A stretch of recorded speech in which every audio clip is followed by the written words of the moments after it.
Olá, bom dia, todas e todos. Eu sou a Marina, uma das Marinas, Marina Meira.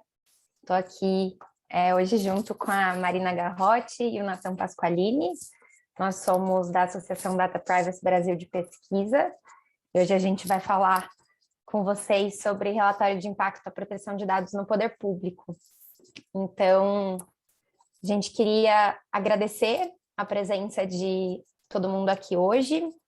A gente planejou uma oficina aí com duração aproximada de 2 horas, talvez um pouco menos, mas a nossa proposta é que ela seja uma oficina interativa e não só expositiva.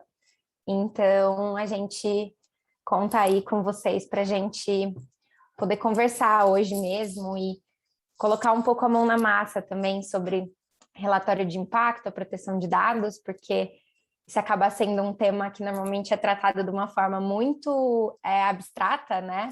Então, muitas vezes fica difícil da gente entender como a coisa funciona na prática, e a nossa ideia aqui hoje é tentar desmistificar um pouco aí o relatório de impacto.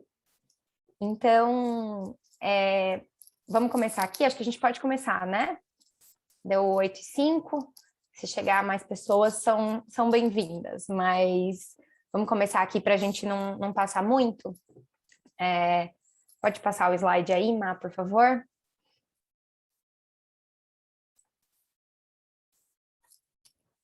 Bom, então, só para explicar muito rapidamente quem somos nós, de onde a gente está falando, nós somos da Associação Data Privacy Brasil de Pesquisa, e o Data Privacy Brasil é um espaço de interlocução, de intersecção entre duas organizações. O Data Privacy Brasil Ensino, que é uma escola que forma pessoas em privacidade e proteção de dados, oferece aí uma série de cursos já há alguns anos, e o Data Privacy Brasil Pesquisa, que é uma organização sem fins lucrativos, que faz pesquisa também em privacidade e proteção de dados, pesquisa de interesse público, e atua com temas de incidência. Então, a proposta do Data Privacy Brasil é fomentar a cultura de proteção de dados no Brasil, e para isso a gente conta com uma série de iniciativas. Como a gente está falando em nome da Associação de Pesquisa, né?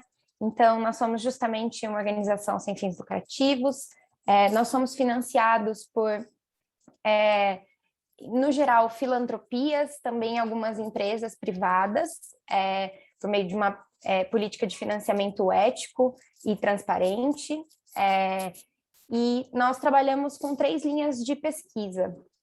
Os nossos projetos estão centrados nas linhas de governança e regulação, assimetrias de poder e plataformas de mercado digitais, sempre com essa proposta de fazer pesquisa de interesse público e auxiliar reguladores e tomadores de decisão de todos os setores a lidar aí com os desafios da privacidade e proteção de dados. E nós, só para fechar aqui a introdução, nós 3 somos o time de pesquisa do projeto de Accountability e Identidade Civil Digital. Esse projeto ele tem duração de 1 ano, ele é financiado pela Open Society Foundations. Além de nós, a equipe de pesquisa é composta pelos nossos diretores da associação, que são o Bruno Bioni e o Rafael Zanata. E o objetivo do projeto é mapear iniciativas de identidade civil digital aqui no Brasil. Então, a gente tem um olhar aí bastante atencioso para a ICN, para a Identificação Civil Nacional, mas a gente quer contribuir com essas iniciativas justamente do ponto de vista de fomentar a construção de uma cultura de proteção de dados, de accountability e especificamente de avaliação de impacto e risco. Então, avaliação de impacto às liberdades e direitos fundamentais dos titulares de dados envolvidos nessa iniciativa. Hoje a gente não vai tratar especificamente sobre identidade civil digital, a gente vai tratar especificamente sobre relatório de impacto, que é justamente aí uma espécie dentro do gênero das avaliações de impacto e risco. Mas tem sido um tema que a gente está estudando bem profundamente, então estamos bem animados para começar com vocês. O que eu queria combinar com vocês um pouco só é sobre qual vai ser a nossa dinâmica hoje, né? Então, como eu disse, a gente quer fazer uma sessão interativa, então a gente conta aí com a participação de vocês, fiquem totalmente à vontade para abrir a câmera, se sentirem confortáveis e para interagir bastante pelo chat, também em muitos momentos podem levantar a mão ou abrir o microfone e falar, então podem tanto, sintam-se à vontade para fazer perguntas para a gente, mas também vão ter alguns momentos específicos para interação. A gente vai começar com uma dinâmica para entender um pouco mais sobre o que vocês pensam sobre relatório de impacto nesse momento. A Marina vai conduzir, a outra Marina vai conduzir essa dinâmica, mas em seguida a gente vai intercalar algumas exposições um pouco mais gerais, aí que nós três vamos conduzir, só para contextualizar um pouco melhor o que é o relatório de impacto, quando ele deve ser feito, em quais situações, sempre com esse olhar específico para o poder público. E, enfim, em seguida, no final, a gente vai ter um estudo de caso aí também para trabalhar bastante a prática. Então, em termos de atividades gerais, é isso. Se alguém tiver alguma pergunta, pode fazer. E se quiserem se apresentar no chat também, para a gente saber quem vocês são, de onde vocês vêm, fiquem à vontade. E vou passar aqui para a Marina Garrote, que vai conduzir essa primeira dinâmica.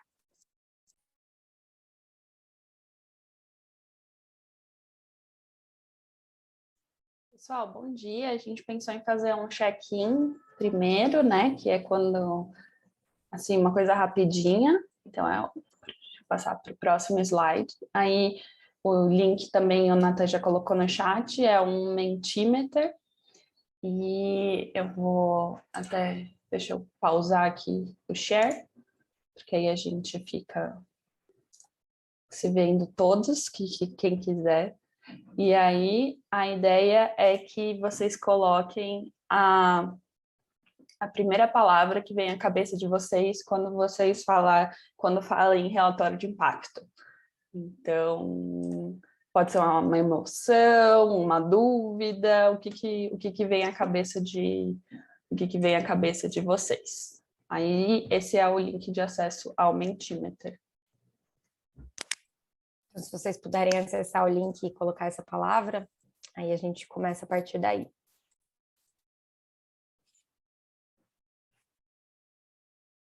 Acho que todo mundo já respondeu aqui que foi transparência, precaução, riscos e complicado.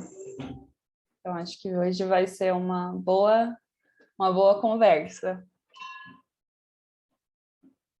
Rou, eu acho que foi a contribuição do Lineu aí.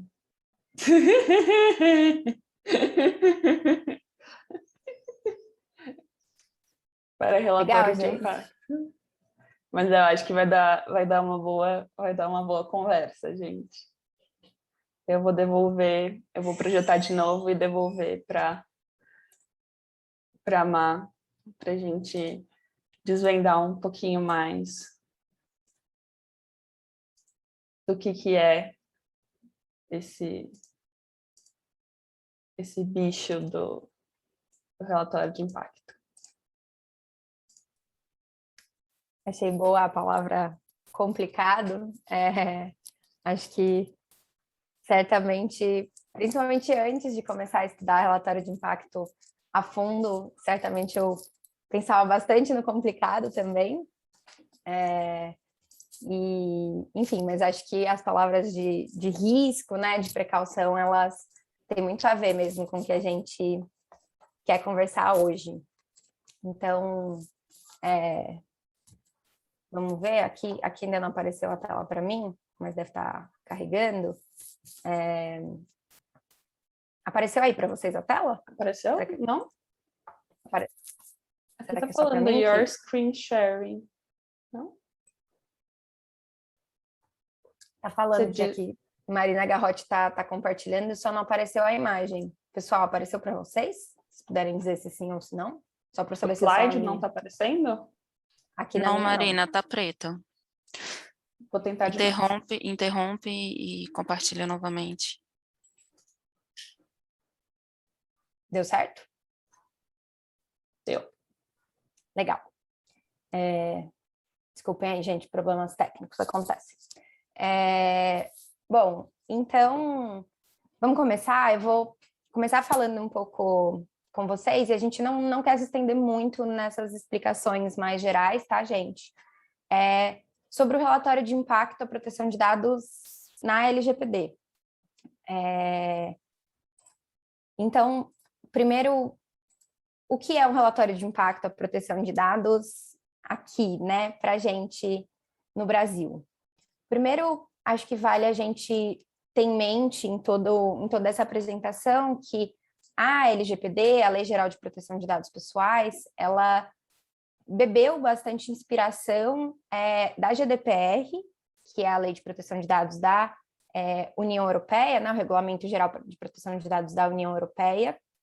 E, então, como vocês vão ver, como a nossa LGPD, ela não se debruçou muito sobre o instrumento do relatório de impacto, talvez especialmente enquanto a Autoridade Nacional de Proteção de Dados ainda não se debruçou sobre o tema, a gente possa ter uma fonte interessante de inspiração na GDPR.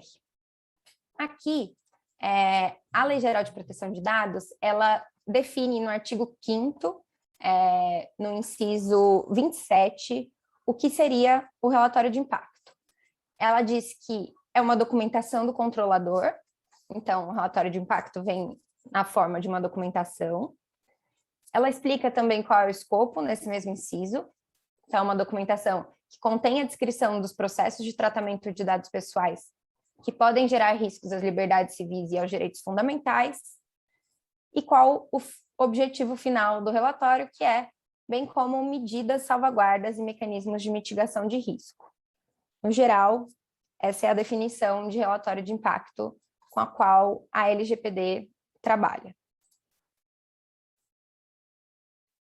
Em seguida, ela vai... Aliás, em seguida não, bem depois, no parágrafo único do artigo 38, ela vai falar sobre qual seria o conteúdo mínimo, o que minimamente um relatório de impacto precisa ter. Então, esse parágrafo ele diz que, observado o disposto no caput do artigo, o relatório deverá conter, no mínimo, a descrição dos tipos de dados coletados, a metodologia utilizada para a coleta e para a garantia da segurança das informações e análise do controlador com relação a medidas, salvaguardas e mecanismos de mitigação de riscos adotados. Esse artigo ele é bem importante, porque muitas vezes, quando o relatório de impacto é tratado, a gente pensa que ele é um simples checklist para, enfim, ticar se algumas coisas foram feitas. Mas, na verdade, esse próprio artigo ele já vai dizer que na verdade, a documentação do relatório ela precisa ser um pouco mais robusta, apesar do artigo não se estender muito, ele traz aí que, pelo menos, todos os dados coletados, como eles vão ser coletados, como eles vão ser assegurados e quais as medidas de mitigação de salvaguarda e riscos o controlador está adotando nesse tratamento. Pensando de uma forma mais geral, a gente traz aqui todas as menções ao relatório de impacto na LGPD. E dessas menções, dá para ver que, na verdade, quais casos o relatório de impacto tem que ser feito, não está expresso na nossa lei, é indefinido. Até por isso é interessante a gente voltar no que eu falei e talvez beber aí da inspiração da GDPR. Mas quais são as menções do relatório de impacto, da LGPD ao relatório de impacto? A lei vai dizer que nas exceções, no artigo 4º, ela traz as exceções de aplicação da LGPD, né? Então, vai falar que, por exemplo, para fins de segurança pública, a Lei Geral de Proteção de Dados não se aplica, para fins de segurança de Estado, mas, nesses casos, lembrando que os princípios de proteção de dados ainda se aplicam, mas a lei menciona que o relatório de impacto também poderá ser exigido nesses casos. Em seguida, tem o artigo 5º, no inciso 27, que vai definir o que é relatório de impacto. O artigo 10º, no parágrafo 3º, vai trazer que o relatório de impacto pode ser exigido quando a base legal utilizada pelo controlador for o legítimo interesse, mas aqui vale também a gente lembrar que essa é uma das menções ao relatório de impacto, não é a única, então o relatório de impacto também não se confunde com a base do legítimo interesse, não é só quando essa base for utilizada que ele é cabível, e, enfim, o teste do legítimo interesse ou mapeamentos para o uso do legítimo interesse são diferentes do relatório de impacto. No artigo 32, algo que é interessante para a gente é que está mencionado sobre a produção do relatório de impacto no poder público, e o artigo 38 é o que traz a definição do relatório de impacto, dizendo que a autoridade nacional pode determinar diretamente para o controlador que realize o relatório de impacto, e perfeito, em seguida, a última menção está no artigo 55J, no inciso 13, que vai dizer que a Autoridade Nacional de Proteção de Dados tem competência para regulamentar o relatório de impacto. Nesse sentido aqui, vale dizer que a autoridade já começou a regulamentar o relatório de impacto, eles estão conduzindo aí um processo de regulamentação que começou, salvo engano, em junho, no finalzinho de junho desse ano. A autoridade já fez algumas reuniões técnicas, a gente aqui da equipe fez, inclusive, produziu um ensaio que acho que a Marina ou o Natan podem colocar aqui no chat, um ensaio no qual a gente faz um balanço dessas primeiras reuniões técnicas, e em seguida, considerando aí qual tem sido o procedimento da Autoridade de Proteção de Dados na regulamentação de temas, ainda deve ter uma consulta pública e uma audiência pública antes da gente ter efetivamente uma normativa que explique mais sobre o relatório de impacto. Mas isso, obrigada, Natan. Bom, como a LGPD ela não diz para a gente em quais casos o relatório de impacto precisa ser feito, a gente volta para a GDPR. E a GDPR vai dizer, ela trata no artigo 3º, no item 3, sobre o Data Protection Impact Assessment, ou DPIA, que é o irmão europeu do relatório de impacto. Ela explica que essa avaliação de impacto ela precisa ser conduzida sempre que o tratamento de dados trouxer alto risco para o titular. Esse alto risco, para a GDPR, vai ser considerado, por exemplo, quando tiver o uso de dados sensíveis, quando houver tratamento de dados sensíveis, ou quando houver tratamento, uso de dados, por exemplo, para identificação massiva de pessoas. Ele fala, na verdade, a passagem ideal exata da GDPR é o controle sistemático de zonas acessíveis ao público em larga escala. A gente está pensando aí, por exemplo, em tecnologias de reconhecimento facial, tecnologias biométricas para identificação massiva de pessoas. Ops, desculpa, tinha esquecido de colocar aqui, de passar. E aqui, então, voltando na definição de relatório de impacto, na LGPD, ela vai dizer justamente que a documentação serve para avaliar os riscos a direitos fundamentais e liberdades civis. E como a gente está falando em proteção de dados pessoais, é claro que a gente pensa aqui em direitos específicos também dos titulares de dados. Para a gente entender um pouco mais aí sobre quais tipos de direitos fundamentais, liberdades civis ou direitos dos titulares, enfim, deveriam ser documentados no relatório de impacto. Então, em quais casos um relatório de impacto deve ser conduzido, quando ele apresenta riscos a quais tipos de direitos dessa atividade de tratamento de dados, a gente pensou em uma rápida dinâmica para a gente fazer com vocês.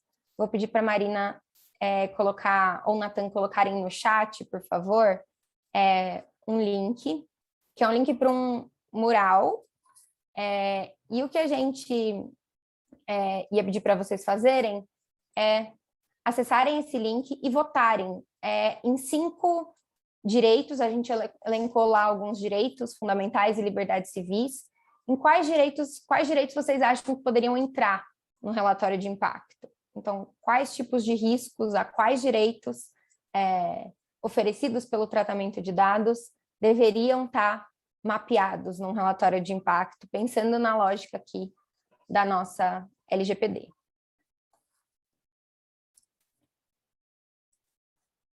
Mas você que é a dona da enquete? As pessoas já estão votando. Já estão? Perfeito. Se você puder contar aí para a gente, então, depois o resultado da enquete. Quem era o leão já votou. Temos 2 tubarões visitantes e uma tartaruga visitante ainda votando. Para votar, gente, é só ir no post-it, é bem simples assim. Perfeito. Desculpa, não expliquei, gente. É só clicar mesmo.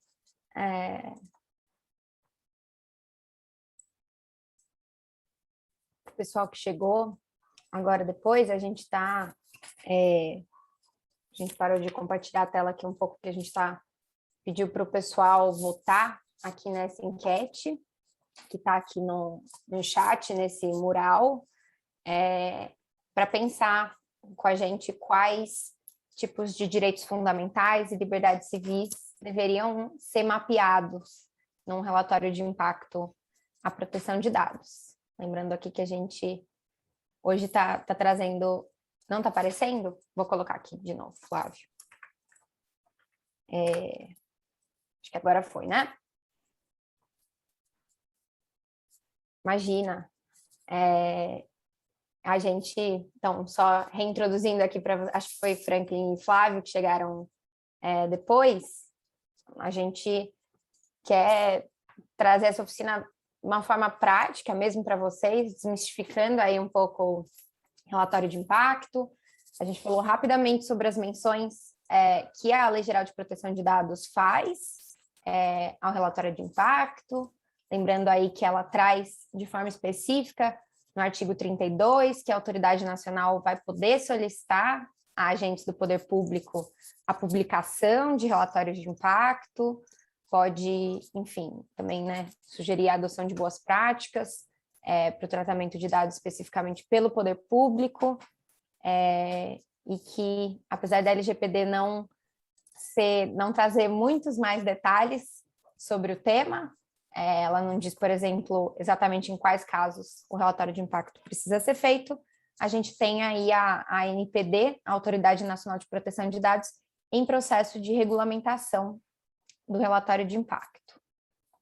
Fazendo um resumão aqui do que foi falado até o momento. Então, o que a gente pediu, acho que eu falei, né? Mas se eu não falei, desculpa.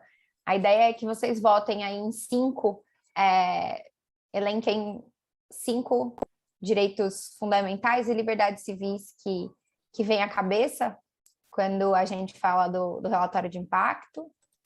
Lembrando que o relatório de impacto é justamente uma documentação aí do controlador que vai mapear riscos que a atividade de tratamento de dados pode oferecer aos direitos fundamentais e à liberdade civis dos titulares de dados, e vai, não só isso, não só mapear os riscos, mas prever medidas de mitigação desses riscos. Deu aí, Ma? Eu acho que a gente pode trabalhar com o que o pessoal votou. O último voto da última pessoa está sendo contabilizado. A coisa aqui está legal. Mais acirrada que eleição americana. Contagem de votos até o último minuto. Vamos ver quem são os campeões.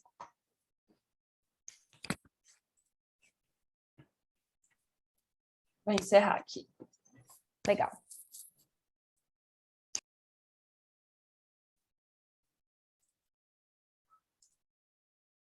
Não é hoje, então, mas olha, o campeão foi com 6 votos. Direitos da criança e do adolescente. Com 4 votos. Direitos políticos, direito à saúde, direito à privacidade e intimidade, direito ao sigilo. Logo depois, com 3 votos, direito à liberdade de manifestação, pensamento e expressão. Com 2 votos, direito à imagem, direito à assistência social, direito ao trabalho, direito ao devido processo legal, direito à igualdade, direito à propriedade, direito à liberdade de consciência e crença, direito à liberdade de locomoção, e com 1 voto teve direito à vida, direito do idoso e direito à educação. Foi bem variado. Legal, gente. Bem legal. Acho bem interessante aí que o campeão foi direito da criança e do adolescente. Já existem, no caso da GDPR, a lei vai dizer que quando houver tratamento de dados de crianças e adolescentes, realmente existe aí um alto risco e, portanto, é recomendada a condução do DPIA, né, da avaliação de impacto. Então, isso é bastante interessante, aí a gente ainda está engatinhando no Brasil nesse sentido, ainda não existem tantas disposições firmadas, mas bem interessante. Eu vou voltar a compartilhar aqui a minha tela, e assim, a nossa ideia de fazer essa dinâmica foi, claro, parar para pensar em quais seriam, fazer com que a gente pensasse coletivamente quais seriam esses direitos fundamentais e liberdades civis, mas a verdade é que todos podem entrar no relatório de impacto. Não só podem, como devem, na verdade. A gente elenca aqui alguns direitos fundamentais e liberdades civis que estão expressos aí, especialmente na Constituição Federal, mas não só, mas qualquer possível risco a qualquer um desses direitos fundamentais ou liberdades civis deve ser mapeado no relatório de impacto, caso ofereça, né? É claro que nem toda atividade de tratamento de dados vai oferecer risco a todos esses tipos de direitos e liberdades, mas achei interessante aí que foi bem diversa a resposta de vocês, né? Mostra que também que diferentes tipos de atividades de tratamento de dados oferecem diferentes tipos de risco, mas acho que teve grandes... também apareceram aí direitos que muitas vezes estão, que a gente associa muito diretamente, né, a riscos relacionados ao uso de dados, então, privacidade, imagem, a própria liberdade de expressão, que costuma estar muito, muito atrelada aí ao uso de dados. Então, bem interessante. Eu não vou falar um por um aqui, todos esses direitos fundamentais e liberdades civis, mas a ideia é que realmente todos eles sejam analisados. A ideia de entender se existe risco a cada um deles, e o Nathan já vai contar um pouco mais para vocês sobre o que é risco aqui para o relatório de impacto, seja analisado. É claro, esse checklist aqui que a gente trouxe, ele traz direitos fundamentais e liberdades civis numa perspectiva mais ampla, mas a gente também não pode deixar de observar e mapear no relatório de impacto eventuais riscos a direitos dos titulares de dados, né? A gente, mais que os direitos fundamentais e liberdades civis mais diretos, a gente tem que lembrar que a proteção de dados pessoais também é um direito fundamental, aí, reconhecido pelo STF e agora aprovado pelo Congresso, em sede de PEC, de proposta de emenda à Constituição, né? Mas os direitos dos titulares de dados, então, que estão abarcados diretamente na LGPD, e a gente traz aqui essa colmeia dos principais direitos dos titulares, também devem ser mapeados, eventuais riscos também devem ser mapeados no relatório de impacto. Então, a gente coloca aqui o direito de existência e acesso, né? Então, um titular, isso está muito ligado à ideia de transparência nos processos do controlador, então o titular saber que existe um tratamento, uma atividade de tratamento relacionada ao seu dado pessoal, a poder acessar os dados pessoais, entender como isso está sendo realizado, o direito de poder retificar dados pessoais que estejam incompletos, inexatos ou desatualizados, o direito à explicação, isso está muito relacionado a decisões automatizadas que sejam tomadas com base nos dados pessoais do titular, então entender como se chegou àquela decisão automatizada, e aí também tem o direito de revisão de decisões automatizadas, o direito à portabilidade de dados, que ainda não foi muito regulamentado, ainda é um direito que não está tão concreto no Brasil, mas é um direito previsto pela LGPD, e os direitos de cancelamento e oposição, então o direito de você poder cancelar o seu consentimento, quando o titular deu o consentimento para o tratamento de dados, ou quando alguma outra base legal for utilizada para o tratamento desses dados, o direito do titular poder se opor. Isso também tem que ser mapeado no relatório de impacto, e já a gente vai ver mais concretamente como isso pode ser mapeado. Eu vou passar aqui para o Nathan, então, que vai trazer um pouco mais da ideia de risco. O que é risco no relatório de impacto? Qual que é esse risco que ele vai mapear? Oi, gente. Marina, você pode continuar projetando ou você quer que eu projete? Joia. Bom dia, gente. Como a Marina falou, meu nome é Nathan e eu vou pegar esse gancho, né, sobre os riscos, que eu acho que talvez tenha sido uma das palavras mais comentadas aqui na apresentação da Marina, considerando o próprio escopo do relatório de impacto, né?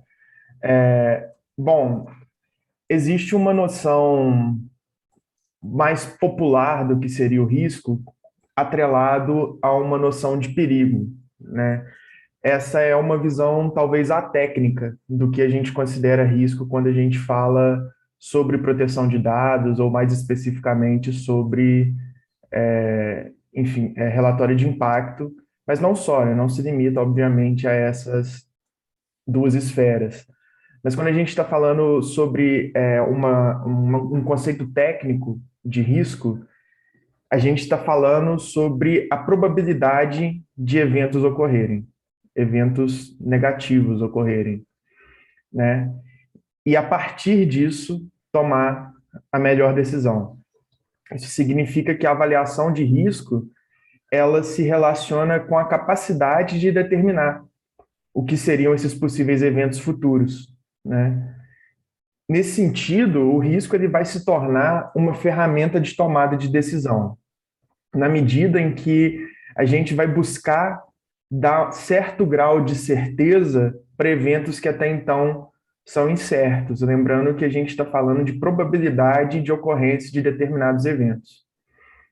Então, a gente pode definir o risco como sendo uma incerteza quantificável.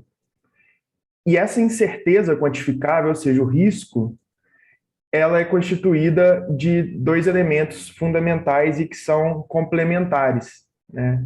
Que é a previsão do futuro, que é justamente essa capacidade de avaliar a probabilidade de um evento ocorrer, e essa previsão ela se dá, né, com o auxílio de ferramentas probabilísticas e estatísticas, né?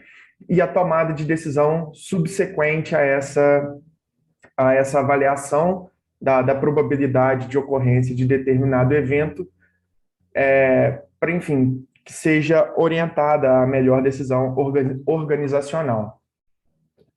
E quando a gente fala em risco, a gente precisa falar também em regulação do risco, né? Inicialmente, ela não estava necessariamente atrelada à proteção de dados. Quando a gente fala em regulação de risco, inicialmente ela estava bastante associada a, por exemplo, ameaças à saúde e poluição ambiental, um instrumento que é bastante consolidado já em termos de direito, inclusive no direito ambiental brasileiro, é a avaliação de impacto ambiental, né, que seria aí um primo distante do relatório de impacto, a proteção de dados. E essa regulação do risco, ela coloca justamente o risco como um elemento central a ser regulado, né? E essa regulação ela se concentra em processos de reunião de informação e cognição de riscos, ou seja, é justamente aquela etapa anterior que eu comentei, que seria a capacidade de se prever eventos negativos, né? A probabilidade de um risco ocorrer. A criação de regras e padrões de conduta, e a LGPD a todo tempo ela faz isso, né? Ela cria standards de conduta para que o controlador ou, enfim, o operador haja dessa determinada forma para mitigar os riscos aos titulares de dados, né? E, por fim, o enforcement, monitoramento da modificação do comportamento social. Isso, obviamente, ficaria... a NPD ela teria um papel importante nessa terceira etapa, né, de monitoramento e, eventualmente, até exigência de condução de relatórios de impacto quando fosse necessário, para justamente manter para ver, né, essa modificação do comportamento social quando a gente fala em proteção de dados pessoais. Bom, só um minutinho. E quando a gente fala em proteção de dados pessoais, o risco aqui também tem um protagonismo. Ele, enfim, se vocês procurarem na própria LGPD, existem diversas menções à palavra risco ao longo do texto da LGPD. Isso mostra que o legislador se preocupou minimamente com como lidar, né, com o risco à proteção de dados. E uma pesquisadora, né, da Universidade Tilburg, a Claudia Kelly, ela vai dizer que as legislações de proteção de dados elas foram criadas e constituídas para se mitigar riscos decorrentes da utilização de tecnologias da informação e comunicação, né? E, além disso, para também proteger direitos fundamentais dos indivíduos, né? Então, nesse sentido, a gente pode falar que a proteção de dados hoje, as legislações atuais de proteção de dados, pelo menos, elas são baseadas em risco, no sentido de que a incidência da norma jurídica e das obrigações jurídicas decorrentes do tratamento de dados pessoais, elas devem se dar na medida do risco relevante considerado por essa legislação de proteção de dados. No nosso caso, a Lei Geral de Proteção de Dados, né? Mas a gente precisa ter em mente também que uma abordagem baseada em risco, como, né, que se faz presente na proteção de dados, ela não substitui a abordagem baseada em direitos e princípios, que é uma abordagem típica também de proteção de dados, quando a gente vincula, por exemplo, enfim, estabelece diversos direitos dos titulares e estabelece também, por exemplo, princípios e bases legais para se desenvolver o tratamento de dados pessoais. Então, a abordagem de risco na proteção de dados, ela visa reforçar essa abordagem de direitos e princípios para que as organizações, aí seja o setor privado, o setor público, enfim, qualquer organização que trate dados pessoais, elas não se limitem a um esforço somente de compliance, de conformidade com a legislação, mas que elas tenham em mente que, para além de conferir legitimidade a determinadas hipóteses de circulação de dados pessoais, as legislações de proteção de dados elas têm como alvo de proteção o titular de dados. Então, a gente percebe aqui a centralidade do titular de dados quando a gente fala em risco em proteção de dados, porque, apesar de existir um risco organizacional, né, quando você não está em conformidade com a LGPD, a lei, na própria definição de aplicação dela, ela já deixa bastante claro que ela visa tutelar os interesses, enfim, os direitos dos titulares de dados. Aí pode passar, Marina, por favor. Agora a gente vai entrar num aspecto muito importante para a condução do relatório de impacto, né? Esse momento anterior sobre o que é risco e o que é risco em proteção de dados, ele visava dar um pouco de substrato para a gente compreender em que terreno que a gente está pisando, sabe? Porque a noção de risco pode soar abstrata, né? E nesse ponto, o relatório de impacto, ao se basear, né, enfim, na existência de risco, ele pode se tornar talvez um pouco complicado de ser conduzido por conta dessa associação ao risco, né? E agora, antes da gente entrar no momento expositivo sobre metodologia, a gente vai mandar um link também para o Mentimeter para que vocês respondam uma perguntinha sobre metodologia em relatório de impacto. Deixa eu só achar o chat aqui, gente. E aí vocês têm 3 alternativas, é só escolher uma delas e votarem, por favor. É bem rapidinho.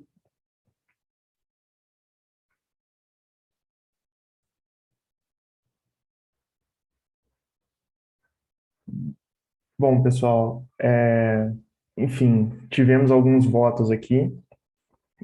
Como vocês devem ter visto, quem pôde abrir a enquete, a gente tinha 3 opções, né? A primeira era para diminuir a subjetividade.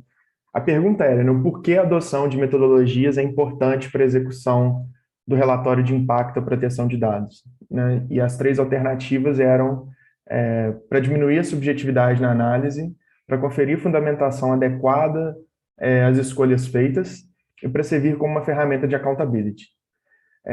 A opção vitoriosa foi a segunda, né, para conferir uma fundamentação adequada às escolhas feitas, mas o objetivo dessa enquete era subverter um pouco a expectativa dos votantes, né, porque quando a gente estabelece opções, acabam que os votantes precisam priorizar uma opção à outra na hora de votar, quando na realidade todas as 3 opções elas se mostram válidas quando a gente fala em metodologia de relatório de impacto, né? Isso por quê? Porque a forma como o risco vai ser avaliado depende necessariamente e umbilicalmente da metodologia que será empregada. Mas, para além de um emprego de metodologia, a gente precisa ter a clareza sobre quem é o referencial e o destinatário do relatório de impacto, né? Esse destinatário é o titular de dados, como a própria definição do relatório de impactos, lá no artigo 5º, já nos traz, né? E é somente com a união de uma metodologia robusta e a clareza sobre quem é o destinatário do relatório de impacto, é que a gente vai ser capaz de produzir um relatório que, de fato, mensure os riscos às liberdades civis e direitos fundamentais dos titulares de dados. E essa metodologia, é importante a gente destacar, como a Marina já comentou, ela não se resume a um checklist, né? Porque isso talvez estaria mais próximo de um esforço de conformidade do que, de fato, de uma avaliação sobre quais são os riscos que estão, os direitos fundamentais e liberdades civis que estão sob risco, né, em decorrência da operação de tratamento de dados pessoais. E a metodologia, ela surge também num contexto, num cenário em que o risco possui um caráter contextual, né? Então, é algo de difícil generalização. Então, para isso, para a gente conduzir efetivamente um relatório de impacto, e a metodologia está associada a isso, né? A gente precisa ter pleno conhecimento sobre as operações de tratamento da organização. E a metodologia, ela auxilia nisso também, porque ela vai garantir um mínimo de objetividade no momento de mensuração dos riscos, né? Considerando que a análise e a classificação dos riscos, ela, por vezes, na realidade, na maioria das vezes, ela tende a ser muito subjetiva, né? E subjetividade nesse tipo de avaliação é você dar muita discricionariedade também para o controlador, no sentido de que ele pode não considerar algo, determinada operação de tratamento, como sendo de elevado risco, quando na realidade ela é. Então, a metodologia aqui, ela tem um papel de oferecer diretrizes para a elaboração do relatório de impacto, né? Conferir o maior grau de objetividade na análise e classificação dos riscos, e isso pode, inclusive, contribuir para o desenvolvimento de uma cultura de governança de dados. Porque a metodologia, né, enfim, ela vai, ao estabelecer diretrizes, ela também vai estabelecendo formas de se compreender as operações de tratamento de dados. Então, isso pode futuramente auxiliar no desenvolvimento de uma cultura de governança de dados dentro da organização. Mas, como a gente já comentou, as menções que a LGPD faz ao relatório de impacto, elas não delimitam qual a abordagem metodológica deve ser seguida, né? Mas o que importa é o seguinte, que as metodologias elas devem seguir referenciais sólidos e serem devidamente fundamentadas, né, de modo, de novo, a buscar certo nível de objetividade na mensuração dos riscos à proteção de dados. Mensuração dos riscos decorrentes das operações de tratamento de dados.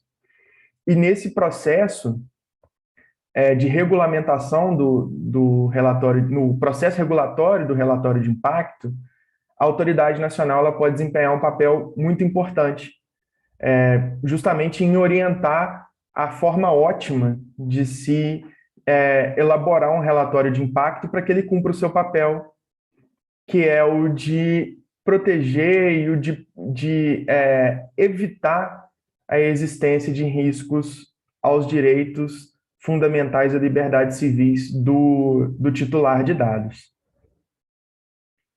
E, bom, a gente falou um pouco de metodologia, enfim, comentou um pouco sobre risco. Agora a gente vai entrar, de fato, no que seriam os riscos para o relatório de impacto, né? Tendo, de novo, como referencial que o referencial do risco em relatório de impacto é o titular de dados, né? De novo, são os riscos às liberdades civis e direitos fundamentais desse titular, né? Mas em proteção de dados, a gente tem diversos tipos de riscos. 3 deles são os riscos de negócio, o risco de não conformidade e o risco em relatório de impacto, né? Então, de novo, a gente volta à definição do artigo 5º, inciso 17, em que se dispõe, né, que o destinatário do relatório de impacto é o titular de dados. E por conta disso, o risco em relatório de impacto ele se diferencia do risco de negócio e do risco de não conformidade. O risco para o negócio, de negócio, ele diz respeito ao risco da própria atividade, né? E aí, enfim, seja ela relacionada ao tratamento de dados pessoais ou não, e que pode ser afetada tanto por fatores internos quanto externos. O risco de não conformidade, por sua vez, ele vai surgir quando determinada organização não atende aos requisitos legalmente estabelecidos. No nosso caso aqui é a LGPD, né? Quando a organização, por exemplo, faz um tratamento de dados sem definir, por exemplo, qual é a base de dados, a base legal para ela conduzir determinada operação de tratamento. Ou, enfim, normas de boas práticas, ou, sei lá, a própria condução do relatório de impacto pode gerar um risco de não conformidade, apesar de não ser o grande objetivo do relatório de impacto. Então, o risco de não conformidade, ele de fato está centrado nessa dificuldade da organização ou nessa não atendimento, melhor dizendo, da organização aos critérios legalmente estabelecidos. E, finalmente, o risco em relatório de impacto, a proteção de dados, ele diz respeito, voltando na definição de relatório de impacto, aos riscos relacionados aos direitos e liberdades, aos direitos fundamentais e liberdades civis dos titulares de dados. Então, a gente pode concluir a partir disso, né, que o relatório de impacto ele gravita em torno do titular de dados. Pode passar para mim, por favor, Marina. E aí, gente, finalizando, entrando especificamente em riscos de relatório de impacto, a gente pode dividir em quatro eixos, né, esses riscos. Os riscos regulatórios, jurídico-regulatórios, podem estar relacionados aos esforços de conformidade, à ausência de esforços de conformidade com os requisitos estabelecidos legalmente. Os riscos técnicos, eles se relacionam aos riscos decorrentes do emprego de técnicas de tratamento de dados, né, durante as operações de tratamento de dados. Os riscos residuais, por sua vez, eles são aqueles que, mesmo depois de implementadas medidas de segurança e salvaguarda, ainda permanecem alguns riscos que são tidos como toleráveis pela organização. Então, sei lá, você conduzir um processo, por exemplo, de anonimização da sua base de dados, mas talvez não foi empregada a melhor técnica de anonimização. E aí é um risco residual, porque você tentou, enfim, aplicar uma técnica de mitigação de risco, mas que ao mesmo tempo não foi a melhor e você considerou aquilo como sendo razoável e tolerável pela organização, de modo que você não vai se preocupar em tentar lidar com esse tipo de risco por enquanto, né? E por fim, os riscos éticos, eles se relacionam com a dimensão ética do tratamento de dados, dos tratamentos de dados, né? Isso ele parte de reflexões reflexões éticas, obviamente, né? Mas sobre o quão benéfico ou prejudicial determinada operação pode ser para a sociedade. Acho que um exemplo de risco ético é quando a gente fala em reconhecimento facial, né? Considerando as diversas problemáticas que a gente tem com relação ao uso de reconhecimento facial, como, por exemplo, a existência de algoritmos racistas, né? Que, enfim, que são incapazes de reconhecer, por exemplo, rostos de pessoas negras, pessoas trans, né? Então, esses são riscos éticos que devem ser levados em conta também no momento de avaliação dos riscos organizacionais. E eu encerro por aqui, vou passar a bola para a Marina Garrotti, que vai seguir falando de relatório de impacto no poder público. Obrigado, gente. Bom, gente, vamos lá. Agora acho que a gente vai falar um pouquinho mais especificamente, né, sobre com esse foco de relatório de impacto e poder público, né? Acho que o pessoal começou também a se apresentar no chat, muito bom saber de onde vocês vieram e qual é o interesse de cada um, assim, na temática do relatório de impacto. É muito bom saber porque que as pessoas têm esse interesse em comum com o nosso. Pode passar para o próximo, Má. Mas, assim, basicamente a gente tem a Marina já desenvolveu um pouco como é que aparece, né, na LGPD o relatório de impacto, e aí no artigo 32, que trata do relatório de impacto e do poder público e do poder público, traz que poderá haver uma determinação da publicação do relatório de impacto pelo poder público.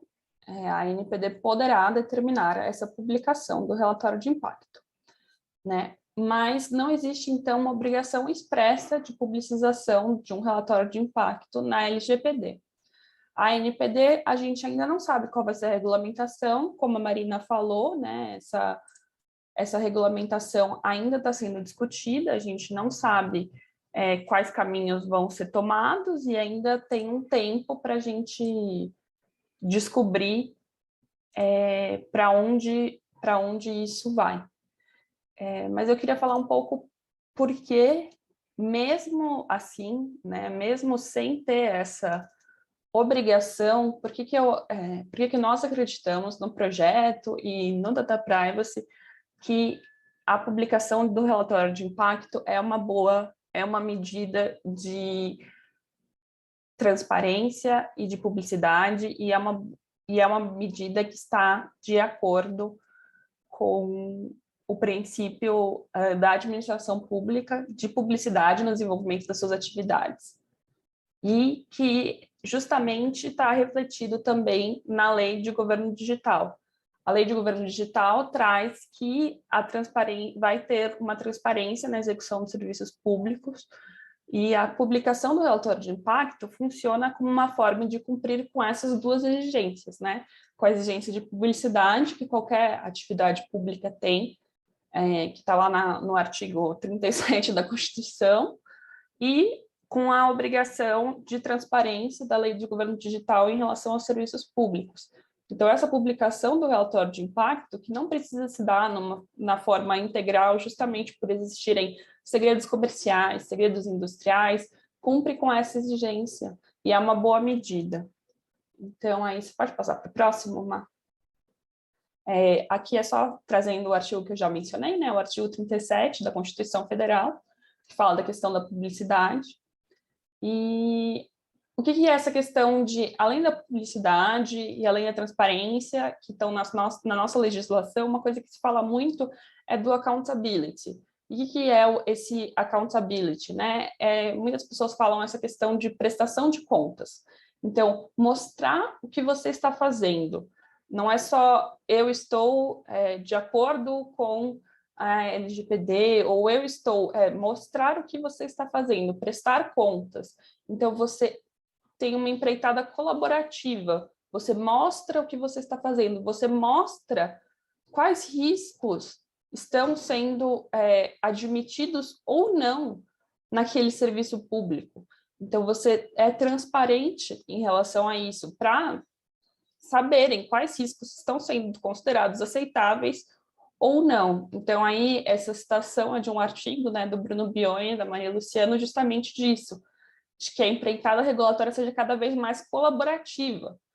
Então, para as ações, para avaliar e gerir os riscos em jogo, que acha cada vez, então, mais essa colaboração entre quem está fazendo essa avaliação e quem está sendo, no caso, né, o titular de dados, sobre quem vão incidir, né, essas ações. Pode ir para o próximo, Má.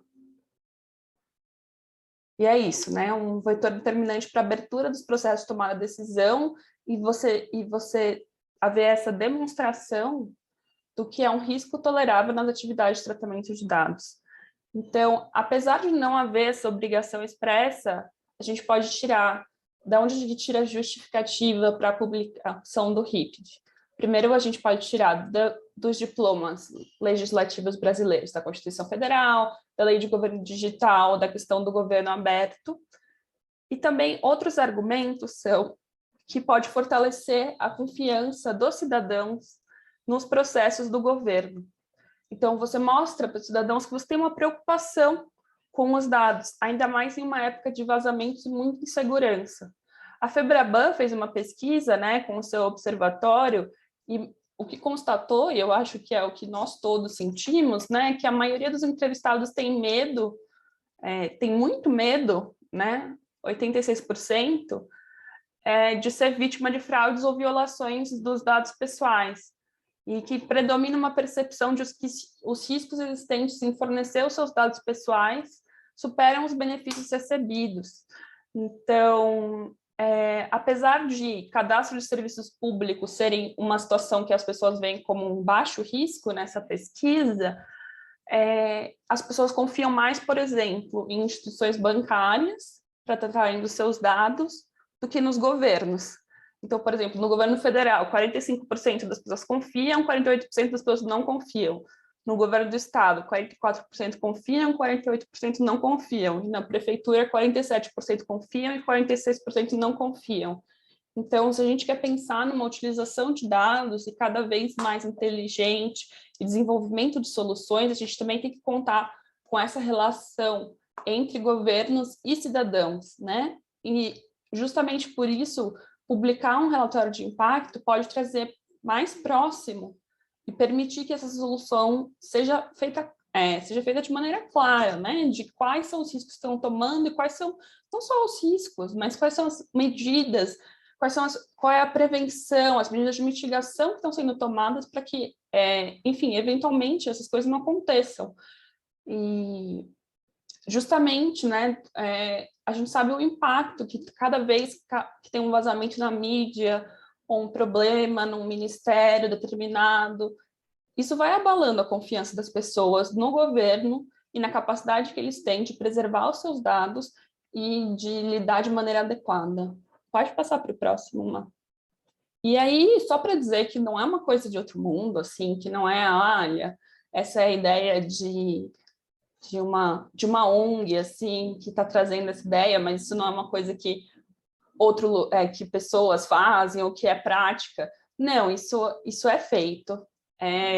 Por exemplo, no Reino Unido, né, o sistema de saúde deles, que é o NHS, Serviço Nacional de Saúde, quando eles lançaram o aplicativo de Covid deles, que tinha a finalidade de fazer o contact tracing, né? Então, eles tinham um sinal de Bluetooth, e aí você, com o seu celular, fazia check-in pelo QR Code nos lugares que você ia, e o app enviava uma notificação se alguém tinha testado positivo em um hotspot, se você tinha estado num hotspot, né? Ou seja, se pessoas tinham testado positivo em algum lugar que você tinha estado, e te orientava se você precisava ser testado, eventualmente, se você testasse positivo, ele também ia guardar essa informação, enfim, quanto tempo você tinha que ficar de quarentena. E aí houve uma publicação do DPIA, que é o irmão do relatório de impacto, e teve uma cooperação direta com a autoridade de proteção de dados no próprio desenvolvimento do aplicativo. Então, publicaram um relatório de impacto, houve um diálogo com a autoridade de proteção de dados, que disse que alguns pontos estavam ainda insatisfatórios, que não estavam respondendo, que nem todos, que tinham alguns riscos que poderiam ainda ser mitigados. E aí teve uma outra publicação de um relatório agora em outubro, com as atualizações que foram realizadas no aplicativo para que ele pudesse ser mais protetivo à privacidade. Ou seja, você abre um diálogo e você consegue que outras entidades, né? Você consegue a colaboração, por exemplo, no caso que foi da autoridade, mas você pode ter a colaboração da própria sociedade, que vai ter acesso desse relatório, você pode ter a colaboração da sociedade civil organizada, do terceiro setor. E outra questão para o governo é que, muitas vezes, você fazer o relatório de uma ferramenta que outras entidades do governo também utilizam. Então, você vai, na verdade, se você publica esse relatório de impacto, você vai estar reduzindo o retrabalho, né? Porque eles vão olhar e falar, nossa, já fizeram um relatório de impacto sobre isso, então eu já posso saber um pouco o caminho das pedras, como é que foi feito, por onde eu posso ir, o que eu posso ir, se eu devo adotar essa ferramenta, essa solução ou não. Então, a questão da publicação do relatório de impacto vai muito com o que a gente defende de que a inovação, de que a proteção de dados surge não como uma ferramenta para a inovação, ela não é uma ferramenta para barrar a inovação, ela não é uma ferramenta que deve surgir como um empecilho, mas sim uma ferramenta de propulsão dessa inovação, né? De uma inovação com consciência, com cuidado, consciente dos riscos, mas que pode sim auxiliar nessa inovação. Então, pode abrir para um diálogo e para uma maior qualidade dessas soluções. Então, é nesse sentido que a publicação de um relatório de impacto pode contribuir para as iniciativas do setor público e pode responder a muitas das questões e evitar muita criação de tensão entre algumas iniciativas. Acho que pode ir para o próximo, Má, já. Então, agora a gente queria propor um estudo de caso para a gente conversar um pouco, e a gente escreveu um estudo de caso do Conecta Tech para propor um pouco. Como a gente está em poucas pessoas, a gente pensou em debater junto mesmo, né? Normalmente a gente dividiria em grupos pequenos, mas a gente já está num número pequeno. Acho que pode passar para o outro, mas a gente tem pelo QR Code, mas eles vão colocarem o link no chat também, do PDF, do estudo de caso.